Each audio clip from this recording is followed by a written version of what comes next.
Good afternoon. Good afternoon, ma'am. Good afternoon. Okay, അപ്പൊ നമ്മൾ കഴിഞ്ഞ ക്ലാസ്സിലെ എവിടെ വരെ പഠിച്ചത്? റേഡിയോളജി എന്ന് പറയുന്ന ചാപ്റ്ററിലെ പഠിച്ചത്. എവിടെ വരെയാ പഠിച്ചത്?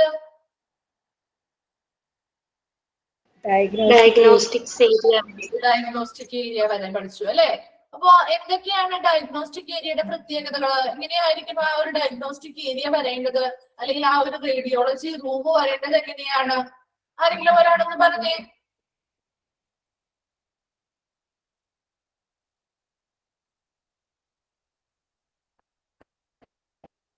ഡയഗ്നോസ്റ്റിക് ഏരിയയുമായി ബന്ധപ്പെട്ട് ഞാൻ വിളിക്കണോ, പേര് വിളിക്കണോ? ആരെങ്കിലും ഒരാളൊന്ന് വേഗം പറഞ്ഞേ.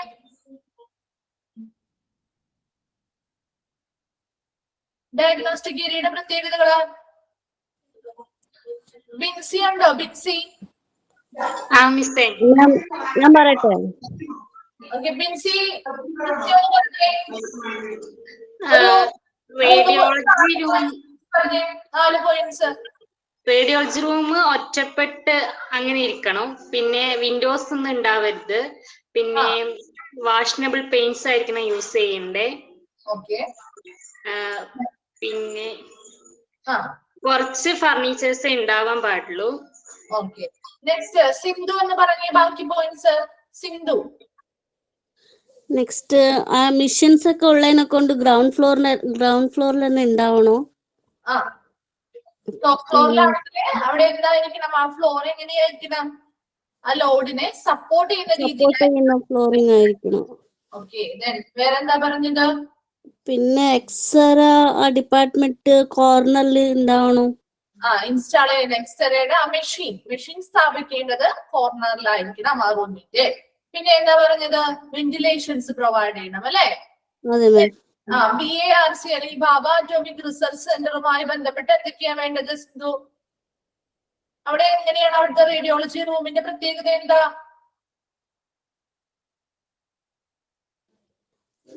റൂം സെപ്പറേറ്റ് ആയിരിക്കണോ? അവിടുത്തെ ആ വാൾസിന്റെ പ്രത്യേകത എന്താ? വാൾസ് നല്ല ക്വാളിറ്റി ഉള്ള പെയിന്റ്സ് ആയിരിക്കണം. അത് ശരി. പിന്നെ 9 ഇഞ്ചസ് 14 ഇഞ്ചസിന്റെ അതെ, 9 ഇഞ്ചസ് ആയിട്ടുള്ള കോൺക്രീറ്റ് വാൾസോ അല്ലെങ്കിൽ 14 ഇഞ്ചസ് തിക്ക് ആയിട്ടുള്ള ബ്രിക്ക് മേസണറി വാൾസ് അല്ലെങ്കിൽ കല്ല് കൊണ്ടുണ്ടാക്കിയ ഭിത്തികളായിരിക്കണം വേണ്ടത് അല്ലെ? ഓക്കെ. എന്താണ് റെഗുലേറ്ററി ബോഡി? റെഗുലേറ്ററി ബോഡിയെ പറ്റി മറ്റൊരാൾ പറഞ്ഞേ. റെഗുലേറ്ററി ബോഡി എന്താണ്?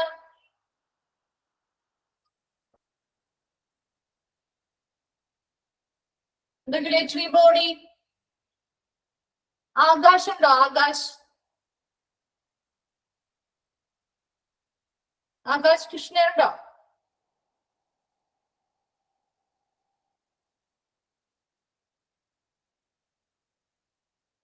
ഓക്കെ. അഞ്ജു ഉണ്ടോ? അഞ്ജു.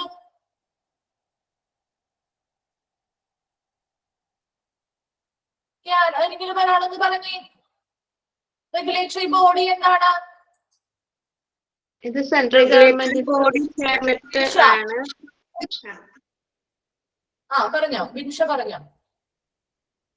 ഇത് സെൻട്രൽ ഗവൺമെന്റിന്റെ ഒരു അതോറിറ്റിയാണ്. അതായത് റേഡിയേഷൻ ഫെസിലിറ്റീസ് അത് പുതുക്കുക, അനുവദിക്കുക അല്ലെങ്കിൽ പിൻവലിക്കുക, ഇക്കാര്യങ്ങളെല്ലാം തീരുമാനിക്കുന്നത് ഈ ബോർഡായിരിക്കും. ഓക്കെ. ആ ബോർഡിന്റെ പേരെന്താണ്? Atomic energy regulatory board. Atomic energy regulatory board. Okay. ഷോർട്ടായിട്ട് നമ്മൾ എന്തെന്ന് വിളിക്കും?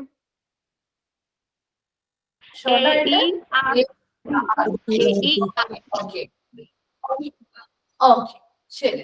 അപ്പൊ നമുക്ക് അടുത്ത ഭാഗത്തേക്ക് പോവാം.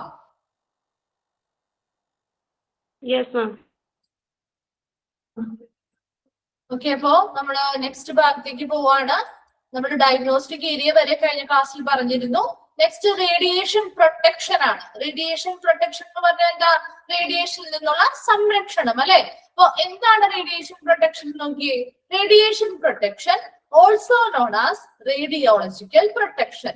റേഡിയേഷൻ പ്രൊട്ടക്ഷനെ മറ്റെന്ത് പേരും കൂടി അറിയപ്പെടുന്നുണ്ട്? റേഡിയോളജിക്കൽ പ്രൊട്ടക്ഷൻ എന്ന് കൂടി അറിയപ്പെടുന്നുണ്ട്. അപ്പൊ റേഡിയോളജിക്കൽ പ്രൊട്ടക്ഷൻ എന്താണെന്ന് ചോദിച്ചാലും അതുപോലെ റേഡിയേഷൻ പ്രൊട്ടക്ഷൻ എന്താണെന്ന് ചോദിച്ചാലും സെയിം തന്നെയാണ്. And is defined by the International Atomic Energy Agency, that is IAEA.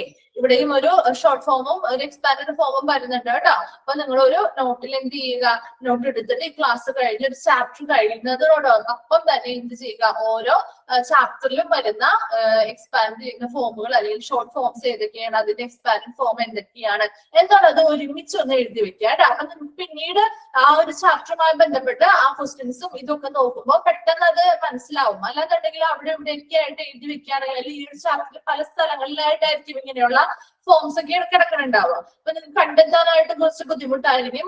അതിന് വേണ്ടിയിട്ട് ഓരോ ചാപ്റ്റർ കഴിയുമ്പോഴും ആ ചാപ്റ്ററിൽ വരുന്ന ഇങ്ങനെയുള്ള ഷോർട്ട് ഫോംസും അതിന്റെ എക്സ്പാൻഡഡ് ഫോംസും ഒരുമിച്ച് ഒരു പേജിൽ ഒന്ന് എഴുതി വെക്കുക കേട്ടോ.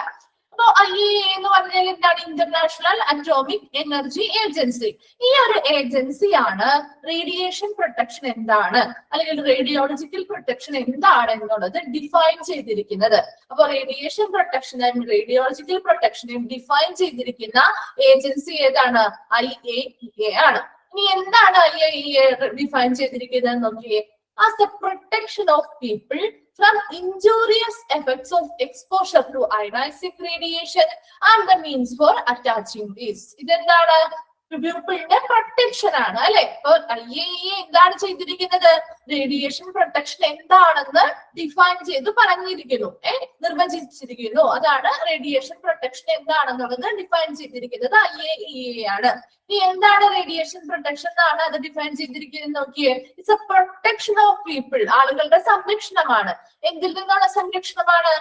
From injurious effects of exposure to ionizing radiation. അല്ലെ, റേഡിയേഷൻസ് എക്സ്റേസ് ആവാം, UV റേസ് ആവാം, ഗാമ റേസ് ആവാം, അതുപോലെയുള്ള റേഡിയേഷനുകളിൽ നിന്നുള്ള എക്സ്പോഷർ അല്ലെങ്കിൽ റേഡിയേഷനുമായി സമ്പർക്കത്തിൽ വരുന്ന ഇത് വഴി ഉണ്ടാവുന്ന എന്താണ്? നമ്മൾ ഓൾറെഡി കഴിഞ്ഞ ക്ലാസ്സിൽ പഠിച്ച കാര്യമാണ്. റേഡിയേഷനുമായിട്ട് സമ്പർക്കത്തിൽ വരുമ്പോൾ സൈഡ് എഫക്റ്റുകൾ ഉണ്ടാവുന്നുണ്ടെന്ന് നമ്മൾ പഠിച്ചില്ലേ. അപ്പൊ ഇവിടെയും അത് തന്നെയാണ്. എന്താണ്? അയനൈസിങ് റേഡിയേഷനുമായിട്ട് സമ്പർക്കത്തിൽ വരുമ്പോൾ ഉണ്ടാവുന്ന ദോഷഫലങ്ങൾ, അല്ലെങ്കിൽ അതാണ് ഇൻജൂറിയസ് എഫക്ട്സ് എന്ന് പറയുന്നത്.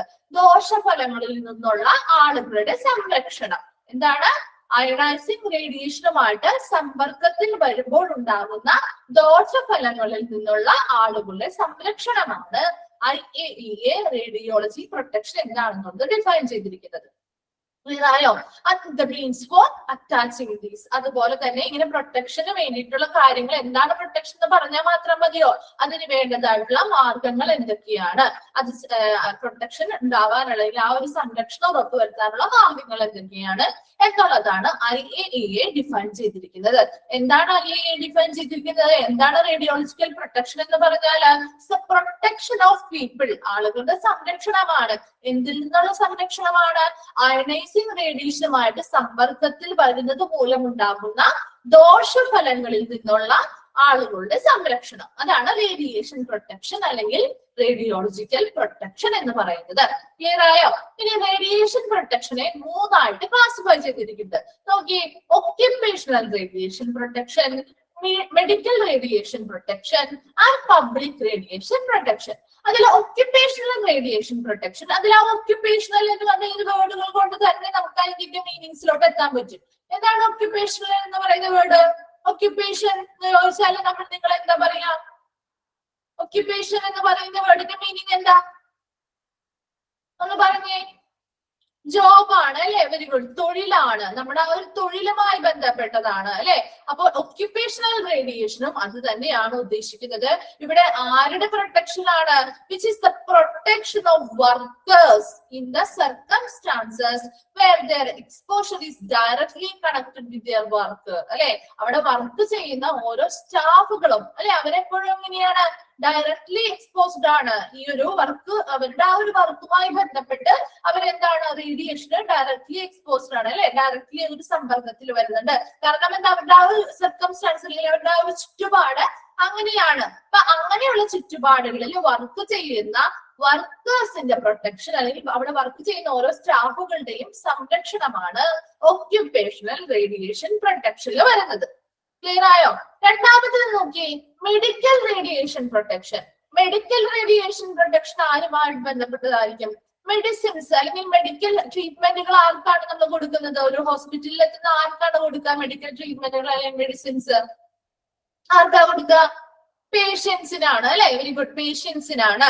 അപ്പൊ അവിടെ മെഡിക്കൽ റേഡിയേഷൻ പ്രൊട്ടക്ഷൻ ആർക്ക് വേണ്ടിയിട്ടുള്ളതായിരിക്കും? Which is the protection of patients exposed to radiations as part of their diagnosis or treatment. ഇവിടെ എന്താണ്? പേഷ്യൻസ് റേഡിയേഷൻ എക്സ്പോസ്ഡ് ആവുന്നുണ്ട് അല്ലെ? റേഡിയേഷനുമായിട്ട് സമ്പർക്കത്തിൽ വരുന്നുണ്ട്. എങ്ങനെയാണ് വരുന്നത്?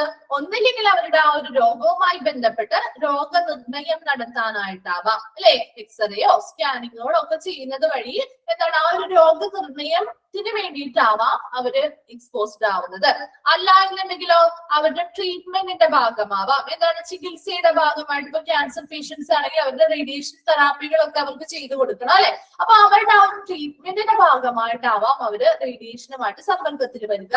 അല്ലാന്നുണ്ടെങ്കിൽ രോഗനിർണയത്തിന്റെ ഭാഗമായിട്ടായിരിക്കും പേഷ്യൻസ് ഇങ്ങനെയുള്ള റേഡിയേഷനുമായിട്ട് സമ്പർക്കത്തിൽ വരിക. അപ്പൊ ഡയഗ്നോസിസ് ആയിക്കോട്ടെ ട്രീറ്റ്മെന്റ് ആയിക്കോട്ടെ, അങ്ങനെ ഏതൊരു പേഷ്യന്റും റേഡിയേഷനുമായിട്ട് സമ്പർക്കത്തിൽ വരികയാണെങ്കിൽ അവരുടെ പ്രൊട്ടക്ഷൻ അല്ലെങ്കിൽ അവരുടെ സംരക്ഷണമാണ് മെഡിക്കൽ റേഡിയേഷൻ പ്രൊട്ടക്ഷൻ. നമ്മൾ രണ്ടെണ്ണമാണ് പറഞ്ഞത്. ഒക്യുപേഷണൽ റേഡിയേഷൻ പ്രൊട്ടക്ഷൻ പറഞ്ഞു, മെഡിക്കൽ റേഡിയേഷൻ പ്രൊട്ടക്ഷൻ പറഞ്ഞു. ഇനി മൂന്നാമത്തേതാണ് public radiation protection. Public radiation protection. Public എന്നുള്ള വേർപാട് കൊണ്ട് തന്നെ നമുക്കറിയാലോ നമ്മുടെ ആ ഒരു പോപ്പുലേഷൻ അല്ലെ? നമ്മുടെ പോപ്പുലേഷൻ, അതുപോലെ തന്നെ പോപ്പുലേഷനിലെ ഓരോ ഇൻഡിവിജ്വൽ മെമ്പേഴ്സിനും എന്ത് ചെയ്യുന്നു? പ്രൊട്ടക്ഷൻ. അല്ലെ? പൊതുജനം അല്ലെ? പൊതുജനങ്ങൾക്കുള്ള സംരക്ഷണമാണ്.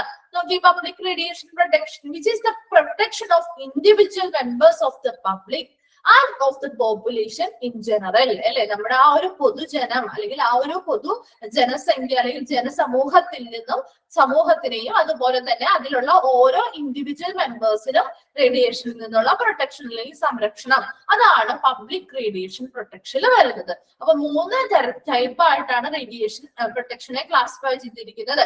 എന്താണ് റേഡിയേഷൻ പ്രൊട്ടക്ഷൻ എന്നാണ് പറഞ്ഞത്? റേഡിയേഷൻ പ്രൊട്ടക്ഷൻ അല്ലെങ്കിൽ റേഡിയോളജിക്കൽ പ്രൊട്ടക്ഷനെ ഡിഫൈൻ ചെയ്തിരിക്കുന്നത് അല്ലെങ്കിൽ നിർവചിച്ചിരിക്കുന്നത് ആരാണ്? IAEA ആണ്. എന്താണ് നിർവചിച്ചിരിക്കുന്നത്?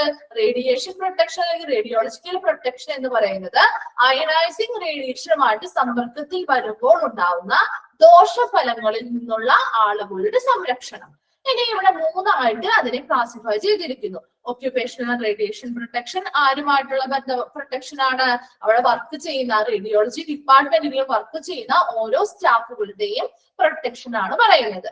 മെഡിക്കൽ റേഡിയേഷൻ പ്രൊട്ടക്ഷൻ വരുമ്പോൾ ആരുടെ പ്രൊട്ടക്ഷൻ ആണ്? അവിടെ ഡയഗ്നോസിനോ അല്ലെങ്കിൽ ട്രീറ്റ്മെന്റിനോ ഒക്കെ റേഡിയേഷനുമായിട്ട് സമ്പർക്കത്തിൽ വരുന്ന പേഷ്യൻസിന്റെ പ്രൊട്ടക്ഷൻ ആണ്.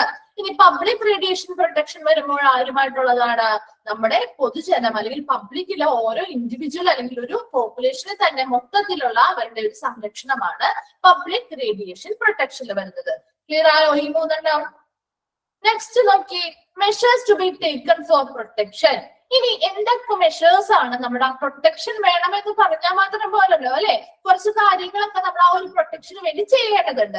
എന്തൊക്കെ കാര്യങ്ങളാണ് ഒരു പ്രൊട്ടക്ഷന് വേണ്ടിയിട്ട് ചെയ്യേണ്ടതെന്ന് നോക്കി. അതും ഇതുപോലെ തന്നെ ആ 3 നമ്മൾ ക്ലാസിഫിക്കേഷൻ പറയുന്നത് പോലെ തന്നെ 3 ഗ്രൂപ്പായിട്ട് അല്ലെങ്കിൽ 3 വിഭാഗമായിട്ട് തിരിച്ചു തന്നെയാണ് നമ്മൾ അതും പഠിക്കാൻ പോകുന്നത്. ഫസ്റ്റ് നോക്കിയേ, ഫോർ പബ്ലിക് എന്നാണ് ഇവിടെ കിടക്കുന്നത്. അത് മിസ്റ്റേക്ക് ആണ്, നിങ്ങളുടെ നോട്ടിലും അങ്ങനെ തന്നെയാണ്, എന്തെങ്കിലും ഒന്ന് തിരുത്തിയേക്കാം കേട്ടോ. ഫോർ പേഷ്യന്റ് ആണ് ഫസ്റ്റ് വരുന്നത് കേട്ടോ. പേഷ്യന്റ് ആണ്. ഫോർ പേഷ്യന്റ്, ഫോർ സ്റ്റാഫ്സ്, അതുപോലെ ഫോർ പബ്ലിക്. 3 വിഭാഗക്കാർക്കുമായിട്ടുള്ള പ്രൊട്ടക്ഷന് വേണ്ടിയിട്ടുള്ള കാര്യങ്ങൾ എന്തൊക്കെയാണ് ചെയ്യേണ്ടതെന്നോടാം. അപ്പൊ ഫസ്റ്റ് നമുക്ക് പേഷ്യന്റിന്റെ നോക്കാം. ഫോർ പേഷ്യന്റ് ഒന്നാക്കണം കേട്ടോ. പേഷ്യന്റ് ആണ്. ഫോർ പേഷ്യന്റ് എന്തൊക്കെയാണ്? എല്ലാത്തിലും 4 പോയിന്റ്സ് വീതമാണ് പഠിക്കാനുള്ളത്. ഫസ്റ്റ് പോയിന്റ് നോക്കി, optimisation of x-ray or CT dose. എന്താണ് ഒപ്റ്റിമൈസേഷൻ എന്ന് പറയുന്നത്? ഉത്തമമായ എന്നുള്ള മീനിങ് ആണ് വരുന്നത് അവിടെ. എക്സ്റേ അല്ലെങ്കിൽ CT സ്കാനുകളൊക്കെ ചെയ്യുന്ന സമയത്ത് അവിടെ അവർക്ക് കൊടുക്കുന്ന ആ ഒരു ഡോസ്, ആ പേഷ്യന്റിന് എക്സ്റേയോ CT സ്കാനോ ഒക്കെ ചെയ്യുന്ന സമയത്ത് അവിടെ കൊടുക്കുന്ന ആ ഒരു ഡോസ് എന്ന് പറയുന്നത് അതിന്റെ അളവ് എങ്ങനെയായിരിക്കും? കൃത്യമായിട്ടുള്ള അളവിൽ അല്ലെങ്കിൽ ഉത്തമമായിട്ടുള്ള അളവില് കൊടുക്കാൻ ശ്രമിക്കുക. ഇതാണ് ആദ്യത്തെ പോയിന്റ് പറയുന്നത്. കാരണം എന്താ, അളവ് കൂടിപ്പോയാൽ എന്താണ്, അവർക്ക് ആവശ്യമുള്ള അല്ലെങ്കിൽ ആ ഒരു പ്രൊസീജിയർ ചെയ്യാൻ ആവശ്യമായിട്ടുള്ള എമൗണ്ടിലുള്ള ഡോസ് എല്ലാം കൊടുക്കുന്നതെങ്കിൽ കൂടുതൽ അവർ ആ ഒരു റേഡിയേഷനുമായിട്ട് എക്സ്പോഷർ ആവുകയാണ്, അല്ലെ, റേഡിയേഷനുമായിട്ട് സമ്പർക്കത്തിൽ വരികയാണ്. അപ്പൊ അതുകൊണ്ട് അതൊക്കെ കുറയ്ക്കാൻ വേണ്ടിയിട്ട് എപ്പോഴും എക്സ്റേയോ CT ഒക്കെ ചെയ്യുന്ന സമയത്ത് അവിടെ കൊടുക്കുന്ന ഡോസ് വളരെ കൃത്യമായ അളവിൽ മാത്രം കൊടുക്കാൻ ശ്രദ്ധിക്കുക. രണ്ടാമത്തെ നോക്കിയേ, ഷീൽഡിംഗ് ഓഫ് പേഷ്യന്റ് പാർട്സ്. എന്താണ് ഷീൽഡിംഗ് എന്ന് പറയുന്നത്? കവചം. കവചം അങ്ങനെ ഒരു മീനിങ് ആണ് കേട്ടോ. അപ്പൊ ഇവിടെ എന്തിനാണ് അങ്ങനെ ഒരു കവചം വേണമെന്ന് പറയുന്നത്? ഇപ്പൊ നമ്മൾ എക്സ്റേ ചെയ്യാൻ പോയിട്ടുള്ളവരാണെങ്കിൽ അറിയാൻ പറ്റും, ഏത് ഭാഗത്താണോ എക്സ്റേസ് ചെയ്യുന്നത് ആ ഭാഗം മാത്രം ഓപ്പൺ ആക്കി വെച്ചിട്ട് മറ്റു ഭാഗങ്ങൾ എന്ത് ചെയ്യും, നമ്മള് തുണി വെച്ച് കവർ ചെയ്ത് വെക്കില്ലേ, മറ്റു ഭാഗങ്ങളിലേക്ക് റേഡിയേഷൻ ഏൽക്കാതിരിക്കാൻ വേണ്ടിയിട്ടാണ് ഇങ്ങനെ ഒരു സംരക്ഷണം കൊടുക്കുന്നത്. അപ്പൊ ഷീൽഡിംഗ് ഓഫ് പേഷ്യന്റ് പാർട്സ്, പേഷ്യന്റിന്റെ മറ്റു ഭാഗങ്ങളെ എന്ത് ചെയ്യുക, സംരക്ഷിക്കുക. രണ്ടാമത്തെ പോയിന്റിൽ പറയുന്നത്. മൂന്നാമതായിട്ട് പറയുന്നത് എന്താ, periodic calibration of machines and quality control. എന്താണ് കാലിബ്രേഷൻ എന്ന് പറയുന്നത്? കൃത്യത നിർണ്ണയിക്കുക. കാലിബ്രേഷൻ പീരിയോഡിക് എന്ന് പറഞ്ഞാൽ ആനുകാലികമായിട്ടുള്ള ഓരോ മെഷീൻസും, അല്ലെ, അവിടെ നമ്മുടെ ആ ഒരു പ്രൊസീജിയർ ചെയ്യാൻ ഉപയോഗിക്കുന്ന ഓരോ മെഷീൻസിന്റെയും കൃത്യത നിർണ്ണയിക്കുക. അത് കറക്റ്റ് ആയിട്ടാണോ, ആക്യുറേറ്റ് ആയിട്ടാണോ ആ ഒരു പ്രൊസീജിയർ ചെയ്യുന്നത്. അതുപോലെ തന്നെ അവിടെ വരുന്ന റിസൾട്ടിന്റെ ക്വാളിറ്റി അല്ലെങ്കിൽ അതിന്റെ എന്താണ് ഗുണമേന്മ എത്രത്തോളം ഉണ്ട്, അല്ലെങ്കിൽ ഗുണനിലവാരം എത്രത്തോളം ഉണ്ട് എന്നുള്ള കാര്യങ്ങളൊക്കെ നിയന്ത്രിക്കുക. അപ്പൊ ഇതൊക്കെ വഴി എന്താണ്, ആ ഒരു മെഷീൻ എന്തെങ്കിലും കംപ്ലൈന്റുകളൊക്കെ ഉണ്ടെന്നുണ്ടെങ്കിൽ എന്ത് പറ്റും, ആ കൊടുക്കുന്ന ഡോസുകളിൽ വ്യത്യാസം വരും, അല്ലെ. അപ്പൊ അങ്ങനെ വ്യത്യാസം വരുമ്പോ ആ പേഷ്യന്റിന് ലഭിക്കുന്ന കൂടുതലായിപ്പോ ഇപ്പൊ ഒരു നോർമൽ ആയിട്ടുള്ള ഇത്ര ലെവലിലാണ് അല്ലെങ്കിൽ ഇത്ര ഡോസ് ആണ് കൊടുക്കേണ്ടത് ഉണ്ടാവും. ഇനി ആ കൂടുതൽ ഡോസ് കൊടുത്താൽ അത്രയും റേഡിയേഷൻസ് ആ ഒരു പേഷ്യന്റിന് എന്ത് ചെയ്യുന്നു, എക്സ്പോസ്ഡ് അല്ലെങ്കിൽ സമ്പർക്കത്തിൽ വരേണ്ടതായിട്ട് വരും. അപ്പൊ അങ്ങനെയുള്ള കേസുകളൊക്കെ ഒഴിവാക്കാൻ വേണ്ടിയിട്ട്, അതുപോലെ തന്നെ അവിടെ ഉണ്ടാകുന്ന ആ റിസൾട്ടിലും വ്യത്യാസം ഉണ്ടാവുമല്ലോ ആ മെഷീൻ കംപ്ലീറ്റ് ആയി കഴിഞ്ഞാൽ. അപ്പൊ അങ്ങനെയുള്ള കാര്യങ്ങളൊക്കെ ഒഴിവാക്കാൻ വേണ്ടിയിട്ട് അതിന്റെ ഗുണനിലവാരം എത്രയുണ്ടെന്ന് നിയന്ത്രിക്കണം. അതുപോലെ തന്നെ ആനുകാലികമായിട്ട് ആ മെഷീന്റെ കാലിബ്രേഷൻ അല്ലെങ്കിൽ കൃത്യത നിർണ്ണയിക്കുകയും വേണം.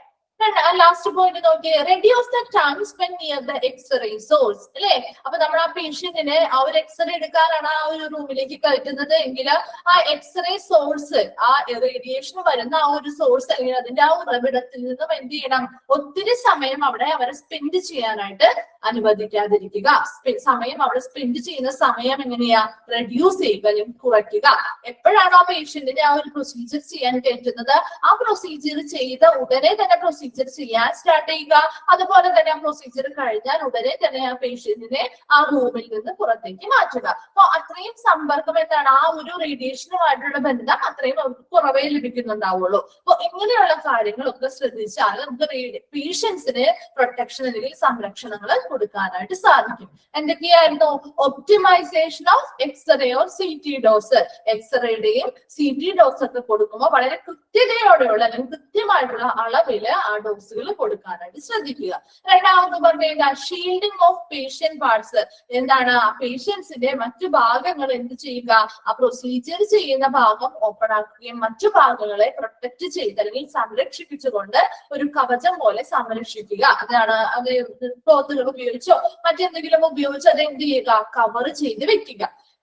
സെക്കൻഡ് തേർഡ് പോയിന്റ് നോക്കിയേ, periodic calibration of machines and quality control. അവിടെ വർക്ക് ചെയ്യുന്ന ഓരോ മെഷീൻസിന്റെയും എന്താണ് കൃത്യത നിർണ്ണയിക്കുകയും അതുപോലെ തന്നെ അതിന്റെ ക്വാളിറ്റി അല്ലെങ്കിൽ ഗുണനിലവാരം എത്രത്തോളം ഉണ്ട് എന്നുള്ളത് നിയന്ത്രിക്കുകയും ചെയ്യുക. നെക്സ്റ്റ് എന്താണ്, reduce the time spend near the X-ray source. ആ എക്സ്റേ സോഴ്സ് അല്ലെങ്കിൽ ആ എക്സ്റേയുടെ ഉറവിടത്തിൽ നിന്നും എത്ര സമയം അവരെന്താണ് ആ പേഷ്യൻസിനെ സമയം സ്പെൻഡ് ചെയ്യുന്നത് എന്ത് ചെയ്യുക, കുറയ്ക്കുക. ആ പേഷ്യൻസിന്റെ പ്രൊസീജിയർ കഴിഞ്ഞാൽ ഉടനെ തന്നെ അവരെ ആ ഒരു റൂമിൽ നിന്നും എന്ത് ചെയ്യുക, മാറ്റുക അല്ലെങ്കിൽ പുറത്തേക്ക് കൊണ്ടുവരിക. ഇത്രയും കാര്യങ്ങൾ വരെ നമുക്ക് പേഷ്യൻസിന് പ്രൊട്ടക്ഷൻ കൊടുക്കാനായിട്ട് സാധിക്കും. രണ്ടാമത് നോക്കി, അടുത്തതായിട്ടുള്ള ഒരു വിഭാഗമാണ് സ്റ്റാഫുകൾ. അവിടെ വർക്ക് ചെയ്യുന്ന സ്റ്റാഫുകൾക്ക് എങ്ങനെയൊക്കെയാണ് നമുക്ക് പ്രൊട്ടക്ഷൻ കൊടുക്കാൻ പറ്റുന്നതെന്ന്. ഫസ്റ്റ് പോയിന്റ് നോക്കി, adequate distance, that is 3 meter between machine and control panel. അവിടെ മെഷീനും ആ കൺട്രോൾ പാനലും തമ്മിൽ എന്തുണ്ടായിരിക്കണം, ഒരു 3 മീറ്റർ ഡിസ്റ്റൻസ് എങ്കിലും ഒരു മതിയായ ഒരു ഡിസ്റ്റൻസ് അല്ലെങ്കിൽ മതിയായ അകലം പാലിച്ചിരിക്കണം. എത്ര മീറ്റർ വേണം എന്നാണ് പറയുന്നത്? 3 മീറ്റർ. അപ്പൊ നമുക്കറിയാം ഇപ്പൊ എക്സ്റേ ആണെങ്കിലും മറ്റെന്ത് പ്രൊസീജിയർ ആണെങ്കിലും അത് കൺട്രോൾ ചെയ്യാനായിട്ട്, അതായത് അവിടുത്തെ ടെക്നീഷ്യൻസും അതല്ലെങ്കിൽ അവിടെയുള്ള റേഡിയോളജിസ്റ്റുകൾ പോലെയുള്ളവര് അവിടെ എന്ത് ചെയ്യുന്നുണ്ട്, കൺട്രോൾ ചെയ്യുന്ന ഒരു കൺട്രോൾ പാനൽ ഉണ്ടായിരിക്കും. ആ മെഷീൻ വേറൊരു സ്ഥലത്തായിരിക്കും ഇരിക്കുക അല്ലെ. അപ്പൊ ആ മെഷീൻ ഉൾപ്പെടെയുള്ള ആ മെഷീനും കൺട്രോൾ പാനലും ഈ കൺട്രോൾ ചെയ്യുന്ന അവിടെയുള്ള സ്റ്റാഫുകളല്ലേ, അവിടെ വർക്ക് ചെയ്യുന്നവരല്ലേ. അപ്പൊ അവരിലേക്ക് ഈ ഒരു മെഷീനിൽ നിന്ന് വരുന്ന റേഡിയേഷൻസ് കുറവ് ലഭിക്കാൻ വേണ്ടിയിട്ട് അല്ലെങ്കിൽ കുറയ്ക്കാൻ വേണ്ടിയിട്ടാണ് ഈ മെഷീൻസും ആ കൺട്രോൾ പാനലും തമ്മിലുള്ള ആ ഒരു ഡിസ്റ്റൻസ് എന്ന് പറയുന്നത് അറ്റ്ലീസ്റ്റ് 3 മീറ്റർ എങ്കിലും, ഒരു മിതമായ അകലമായിട്ടുള്ള ഒരു 3 മീറ്റർ എങ്കിലും അറ്റ്ലീസ്റ്റ് പാലിച്ചിരിക്കണം. നെക്സ്റ്റ് നോക്കിയേ, lead apron, gloves and Google's during the time of positioning the patient. ഇവിടെ ലീഡ് എന്ന് ഉദ്ദേശിക്കുന്നത് ധരിക്കുക എന്നുള്ള മീനിങ് ആണ് കേട്ടോ. ഏപ്രൺസ് ധരിക്കുക, അതുപോലെ തന്നെ ഗ്ലൗസ് ധരിക്കുക. അപ്പൊ നമ്മളറിയാം പേഷ്യൻസിനെ ആ ഒരു പ്രൊസീജിയർ കൊണ്ട് കിടത്തി കഴിഞ്ഞാൽ അവിടുത്തെ സ്റ്റാഫുകളാണ് നമ്മളെ പൊസിഷനിങ് ചെയ്യുന്നത് അല്ലെ. എങ്ങനെ കിടക്കണം, അതുപോലെ തിരിഞ്ഞു കിടക്കണമെങ്കിൽ ചിലത് ചരിഞ്ഞെടുക്കേണ്ടതായിട്ടുണ്ടാവും, ചിലത് കമന്ന് കിടക്കണം, ചിലത് അങ്ങനെ നേരെ കിടന്നെടുക്കേണ്ടതുണ്ടാവും. അപ്പൊ അങ്ങനെയുള്ള കാര്യങ്ങളൊക്കെ പേഷ്യൻസിനെ പൊസിഷനിങ് ചെയ്യുന്ന സമയത്ത് ഈ അവിടെ വർക്ക് ചെയ്യുന്ന ആ ഒരു അതിന്റെ ഉള്ളിലുള്ള എല്ലാ സ്റ്റാഫുകളും എന്ത് ചെയ്തിരിക്കണം, അവരുടെ പ്രൊട്ടക്ഷൻ ആവശ്യമായിട്ടുള്ള ഏപ്രണുകൾ. ഏപ്രൺ അറിഞ്ഞൂടെ, നമ്മള് കിച്ചൺസിലൊക്കെ നിൽക്കുമ്പോ ഏപ്രൺസ് ഒക്കെ ഇട്ട് നിൽക്കുന്ന കണ്ടിട്ടില്ലേ? ഏപ്രൺസ് അറിയാത്തവരുണ്ടോ? ഏപ്രൺസ് അറിയാം, ഓക്കെ. ഏപ്രൺസ് ധരിക്കുക, അതുപോലെ തന്നെ എന്ത് ചെയ്യുക, ഗ്ലൗസ് ധരിക്കുക. ഗ്ലൗസ് കണ്ടിട്ടില്ലേ? ഗ്ലൗസുകൾ ധരിക്കുക. ഇനി ഗൂഗിൾസ് എന്ന് പറഞ്ഞാൽ എന്താ? കണ്ണടകളൊക്കെ ധരിച്ചുകൊണ്ടായിരിക്കണം ആ ഒരു റൂമില് അവര് ചെല്ലേണ്ടത്, ആ സ്റ്റാഫുകൾ നിൽക്കേണ്ടത്. നെക്സ്റ്റ് നോക്കി, usage of personal displaying devices. എന്താണ് പേഴ്സണൽ ഡിസ്പ്ലേയിങ് ഡിവൈസസ് എന്ന് പറയുന്നത്? ഇവിടെ പേഴ്സണൽ കൊണ്ട് ഉദ്ദേശിക്കുന്നത് ആരാണ്? അവിടെ വർക്ക് ചെയ്യുന്ന സ്റ്റാഫുകളുടെ അവരുടെ യൂസേജ്, അവരുടെ ഈ റേഡിയേഷനുമായി ബന്ധപ്പെട്ട് അവർക്ക് എത്രത്തോളം ഉപയോഗം ഉണ്ടാകുന്നുണ്ട് എന്നുള്ള കാര്യങ്ങളെ ഡിസ്പ്ലേ ചെയ്യുന്ന ഒരു ഡിവൈസ് ആണ് TLD, അതായത് തെർമോ ലൂമിനസെന്റ് ഡോസിമീറ്റർ എന്ന് പറയുന്നത്. അപ്പൊ TLD എന്താണെന്ന് ചോദിക്കാറുണ്ട് കേട്ടോ. TLDയുടെ എക്സ്പാൻഡ് ഫോം ചോദിക്കാറുണ്ട്. തെർമോ ലൂമിനസെന്റ് ഡോസിമീറ്റർ എന്നാണ് പറയുന്നത്. സിമ്പിൾ ആയിട്ട് അതിന്റെ ഡോസിമീറ്റർ എന്നാണ് നമ്മൾ വിളിക്കുക.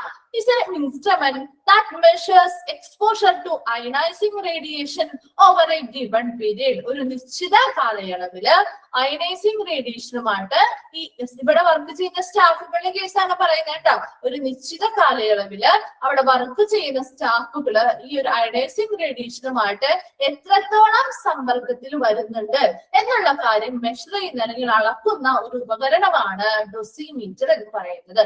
ക്ലിയർ ആയോ? അപ്പൊ യൂസേജ് പേഴ്സണൽസ് അല്ലെങ്കിൽ അവിടെ വർക്കിംഗ് ചെയ്യുന്ന സ്റ്റാഫുകള് ഈ ഒരു റേഡിയേഷനുമായി ബന്ധപ്പെട്ട് എത്രത്തോളം ഉപയോഗത്തിൽ വരുന്നുണ്ട്, അവർ എത്രത്തോളം അത് ഉപയോഗിക്കുന്നുണ്ട് എന്നുള്ള കാര്യങ്ങൾ ഡിസ്പ്ലേ ചെയ്യുന്ന ഒരു ഡിവൈസ് ആണ് എന്തെന്ന് പറയുന്നത് ഈ TLD അല്ലെങ്കിൽ തെർമോ ലൂമിനസെന്റ് ഡോസിമീറ്റർ എന്ന് പറയുന്നത്.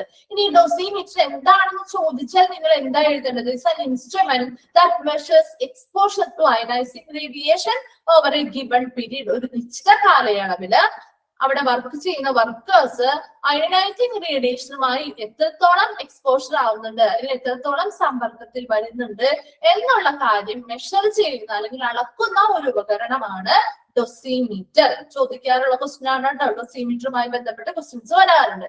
എന്താണ് ഡോസിമീറ്റർ എന്ന് ചോദിക്കാറുണ്ട്. അല്ല എന്നുണ്ടെങ്കിലോ ഈ ഒരു ഇൻസ്ട്രുമെന്റ് ആണ് എന്തിനു വേണ്ടിയിട്ട് ഉപയോഗിക്കുന്ന ഈ മെഷേഴ്സ് അയനൈസിംഗ് റേഡിയേഷൻ ഒരു ഗിവൺ പീരീഡിലുള്ള അയനൈസിംഗ് റേഡിയേഷനുമായിട്ട് എക്സ്പോഷർ ആവുന്നത് മെഷർ ചെയ്യുന്ന ഒരു ഇൻസ്ട്രുമെന്റ് ഏതാണ് എന്ന് ചോദിക്കാറുണ്ട് കേട്ടോ. ഇമ്പോർട്ടന്റ് ആണ്. ഡോസിമീറ്റർ എന്ന് നോട്ട് ചെയ്ത് വെച്ചേക്കണം. നെക്സ്റ്റ് വൺ നോക്കി, monitoring radiation exposure every month. ഓരോ മാസവും റേഡിയേഷനുമായിട്ട് അല്ലെങ്കിൽ റേഡിയേഷൻ എക്സ്പോഷർ അല്ലെങ്കിൽ റേഡിയേഷനുമായി സമ്പർക്കത്തിൽ വരുന്നത് എത്രത്തോളം റേഡിയേഷൻ എക്സ്പോഷർ ഉണ്ടാവുന്നുണ്ട് എന്നുള്ള കാര്യങ്ങൾ മോണിറ്റർ ചെയ്യുകയും നിരീക്ഷിക്കുക. ഇത്രയും കാര്യങ്ങൾ വഴി നമുക്ക് ആരുടെ പ്രൊട്ടക്ഷൻ ആണ് നമ്മൾ പറഞ്ഞത്? സ്റ്റാഫുകളുടെ, അവിടെ വർക്ക് ചെയ്യുന്ന ഓരോ സ്റ്റാഫുകളുടെയും പ്രൊട്ടക്ഷൻ നമുക്ക് പറ്റും. എന്തൊക്കെയാണ് പറഞ്ഞത്? മെഷീൻസും കൺട്രോൾ പാനലും തമ്മിൽ അറ്റ്ലീസ്റ്റ് എത്രയെങ്കിലും ഒരു അഡിക്വേറ്റ് ഡിസ്റ്റൻസ് ഉണ്ടായിരിക്കണം. 3 മീറ്റർ എങ്കിലും ഒരു മിതമായ അകലം പാലിച്ചിരിക്കണം. നെക്സ്റ്റ് എന്തൊക്കെ ധരിച്ചിരിക്കണം എന്നാണ് പറഞ്ഞത്? പേഷ്യൻസിനെ പൊസിഷൻ ചെയ്യുന്ന സമയത്ത് ഏപ്രൺസ് ധരിച്ചിരിക്കണം, ഗ്ലൗസ് ധരിച്ചിരിക്കണം, ഗൂഗിൾ സ്ഥലത്തിൽ കണ്ണടകൾ ധരിച്ചിരിക്കണം. അവരുടെ പ്രൊട്ടക്ഷന് വേണ്ടിയിട്ടാണ് കേട്ടോ. ഞാൻ അതുപോലെ ഡോസിമീറ്റർ എന്ന് പറയുന്ന ഒരു ഇൻസ്ട്രുമെന്റ് ഉണ്ട്. അത് എന്തിനു വേണ്ടിയിട്ടാണ്? ഒരു ഗിവൺ പീരീഡില് എത്രത്തോളം അയണൈസിങ് റേഡിയേഷനുമായിട്ട് അവർ എക്സ്പോസ്ഡ് ആവുന്നുണ്ട് എന്നുള്ള കാര്യം മെഷർ ചെയ്യാനായിട്ട് അല്ലെങ്കിൽ അളക്കാനായിട്ട് ഉപയോഗിക്കുന്ന ഒരു ഉപകരണമാണ് ഡോസിമീറ്റർ. ആ ഡോസിമീറ്ററുകൾ ഉപയോഗിച്ചിട്ട് അവരുടെ ആ ഒരു അയണൈസിങ് റേഡിയേഷനുമായി വരുന്ന ആ സമ്പർക്കങ്ങൾ നമുക്ക് ആ ഇൻസ്ട്രുമെന്റ് ഉപയോഗിച്ചിട്ട് അളക്കാൻ മെഷർ ചെയ്യാനായിട്ട് സാധിക്കും. നെക്സ്റ്റ് നോക്കിയേ, monitoring radiation exposure every month. ഓരോ മാസവും റേഡിയേഷൻ എക്സ്പോഷർ എത്രത്തോളം ഉണ്ടാകുന്നുണ്ടെന്നുള്ളത് മോണിറ്റർ ചെയ്യുക അല്ലെങ്കിൽ നിരീക്ഷിക്കുക. ഇത്രയും കാര്യങ്ങൾ വഴി നമുക്ക് സ്റ്റാഫുകളുടെ പ്രൊട്ടക്ഷന് വേണ്ടിയിട്ടുള്ള കാര്യങ്ങളാണ് പറഞ്ഞത്. നമ്മുടെ പേഷ്യന്റിന്റെ പ്രൊട്ടക്ഷന് വേണ്ടിയിട്ടുള്ളത് പറഞ്ഞു, സ്റ്റാഫുകളുടെ പ്രൊട്ടക്ഷന് വേണ്ടിയിട്ടുള്ളത് പറഞ്ഞു. നെക്സ്റ്റ് നോക്കി, ഫോർ പബ്ലിക്കിന്റെ പ്രൊട്ടക്ഷന് വേണ്ടിയിട്ടാണ്, നമ്മുടെ പൊതുജനങ്ങളുടെ പ്രൊട്ടക്ഷന് വേണ്ടിയിട്ടാണ്. നോക്കി first point, at A distance from general traffic. എന്താണ്? ഒരു പൊതു തിരക്ക്, അതായത് ജനറൽ ട്രാഫിക് എന്ന് പറയുന്നത് ഒരു പൊതു തിരക്കുള്ള ഒരു ഏരിയയിൽ നിന്നും ഒരു ഡിസ്റ്റൻസ് അല്ലെങ്കിൽ അകലം പാലിച്ചായിരിക്കണം ഈ റേഡിയോളജി ഡിപ്പാർട്ട്മെന്റുകൾ വെക്കേണ്ടത് അല്ലെ. നമ്മൾ ഓൾറെഡി പറഞ്ഞതാണ്, മറ്റു ഡിപ്പാർട്ട്മെന്റുകൾക്കിടയിൽ വെക്കരുത്.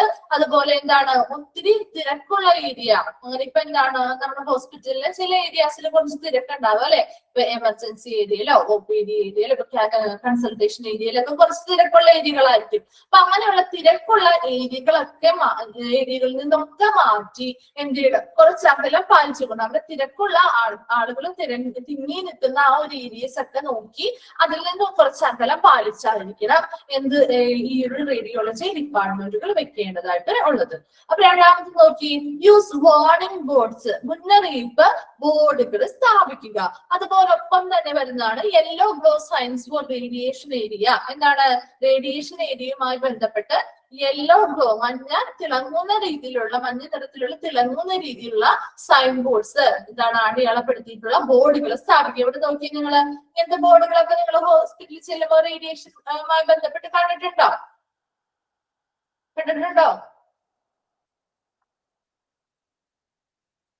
കണ്ടിട്ടുണ്ട് അല്ലെ? ഓക്കെ. കോഷൻസ് എന്താണ്? ജാഗ്രത പാലിക്കുക. ഹൈ റേഡിയേഷൻ ഏരിയ ആണ്. അപ്പൊ ആ റേഡിയേഷൻ ഏരിയ ആയതുകൊണ്ട് തന്നെ നമുക്ക് എന്താണ്, ആ ഒരു റേഡിയേഷൻ ഏരിയ ആണെന്ന് മനസ്സിലായി കഴിഞ്ഞാൽ നമുക്ക് അങ്ങോട്ട് പോവേണ്ടതായിട്ടുള്ള കാര്യമില്ല അല്ലെ. അപ്പൊ എങ്ങനെയുള്ള വാർണിംഗ് ബോർഡ്സുകൾ അല്ലെങ്കിൽ മുന്നറിയിപ്പ് ബോർഡുകൾ, റേഡിയേഷൻ ആണ്, ഹൈ റേഡിയേഷൻ ആണ് അവിടെ നിന്ന് ഡിസ്ചാർജ് ചെയ്ത് വരുന്നത്. അപ്പൊ അത് എന്ത് ചെയ്യണം? നമ്മൾ അതിനാവശ്യമായിട്ടുള്ള പ്രൊട്ടക്ഷൻസ് എടുക്കണം. അപ്പൊ നമുക്ക് ആവശ്യമില്ല എന്നുണ്ടെങ്കിൽ, നമുക്ക് എക്സ്റേയോ സ്കാനിങ്ങോ അതുപോലുള്ള പ്രൊസീജിയർ ഒന്നും ചെയ്യേണ്ടതല്ല എന്നുണ്ടെങ്കിൽ നമ്മൾ ആ ഒരു ഏരിയയിലേക്ക് പോവണ്ട അല്ലെ. അപ്പൊ അങ്ങനെ നമുക്ക് എന്ത് ചെയ്യാം? ആ റേഡിയേഷനിൽ നിന്ന് പ്രൊട്ടക്ഷൻ നേടാം. നെക്സ്റ്റ് നോക്കി, it is also needed that warning lights are clearly seen. നമ്മൾ എക്സ്റേസ് ഒക്കെ എടുക്കാൻ പോയി കഴിഞ്ഞപ്പോൾ ശ്രദ്ധിച്ചിട്ടുണ്ടോ? എക്സ്റേയുടെ ഒക്കെ റൂമിന്റെ ഡോറിന്റെ മുകളിലായിട്ട് ഒരു റെഡ് കളർ ലൈറ്റ് കത്തി നിൽക്കുന്നത് ശ്രദ്ധിച്ചിട്ടുണ്ടോ? ആരെങ്കിലും ശ്രദ്ധിച്ചിട്ടുണ്ടോ? കണ്ടിട്ടുണ്ട് അല്ലെ.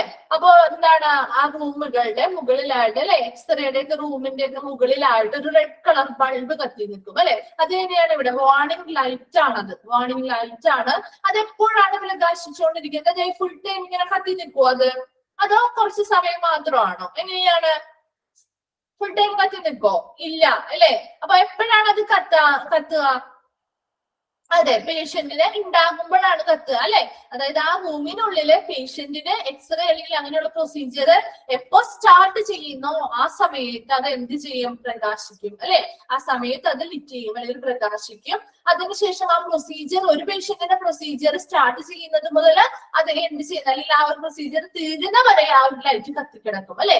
അതിനുശേഷം എന്ത് ചെയ്യും? അത് ഓഫ് ആവും. അത് കഴിഞ്ഞ് അടുത്ത പേഷ്യന്റിലേക്ക് എത്തുമ്പോ പിന്നെയും ഇതുപോലെ തന്നെ എന്ത് ചെയ്യും? ലൈറ്റ് കത്തും. അതിനുശേഷം ആ പ്രൊസീജിയർ തീരുമ്പോ അതെന്ത് ചെയ്യും? ഓഫ് ആവുകയും ചെയ്യും. അപ്പൊ അത് എന്തിനു വേണ്ടിയിട്ടാണ്? ഇതൊരു വാർണിംഗ് ലൈറ്റ് ആണ്, ഒരു മുന്നറിയിപ്പ് നൽകുന്ന ഒരു ലൈറ്റ് ആണ്. ആ clearly seen and lit when the X-ray machine behind the leader door is discharging radiation അല്ലെ. എന്തിനു വേണ്ടിയിട്ടുള്ള വാർണിംഗ് ലൈറ്റ് ആണ്? അത് പ്രകാശിക്കുമ്പോൾ നമുക്ക് എന്ത് മനസ്സിലാവണം? അവിടെ നിന്ന് എക്സ്റേ മെഷീൻസ്, അവന്റെ ഉള്ളില് എന്താണ്, എക്സ്റേ മെഷീൻസ് പ്രവർത്തിക്കുന്നുണ്ട്. ആ എക്സ്റേ മെഷീൻസ് എന്താണ്?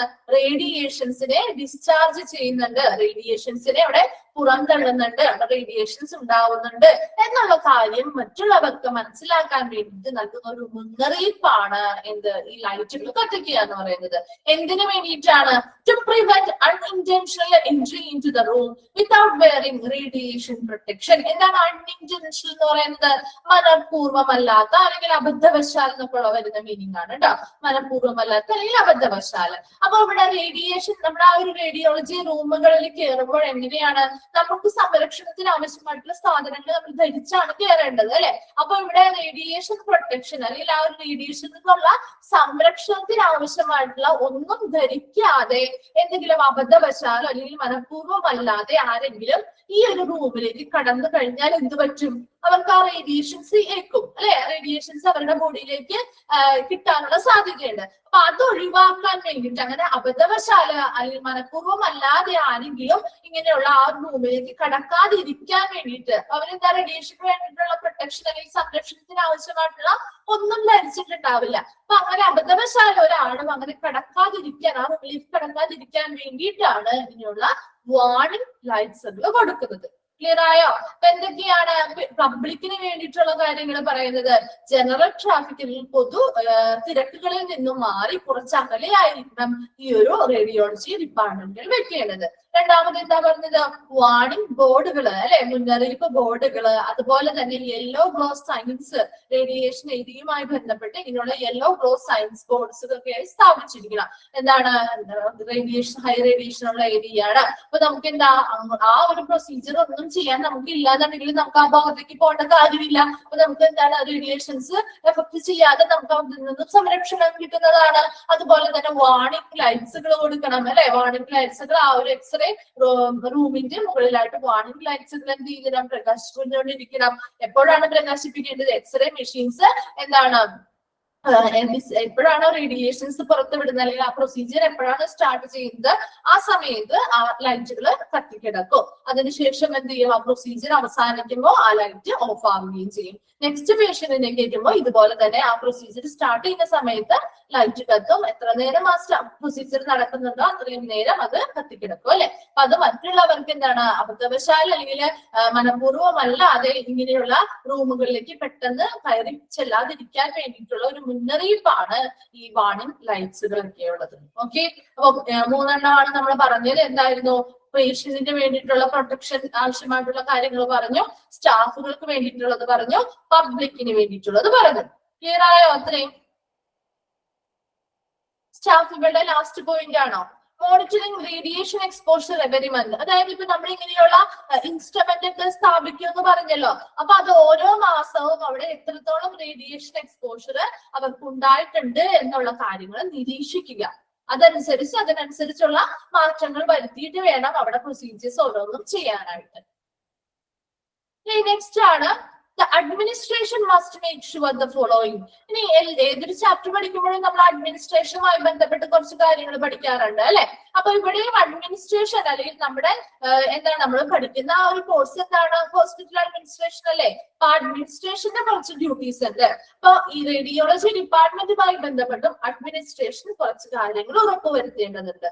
എന്തൊക്കെയാണ് നോക്കിയേ? enlarging and concerning all radiology department policies and course of action for the radiology department. ഈ ഒരു റേഡിയോളജി ഡിപ്പാർട്ട്മെന്റുമായി ബന്ധപ്പെട്ട policies and course of action എന്താണ്?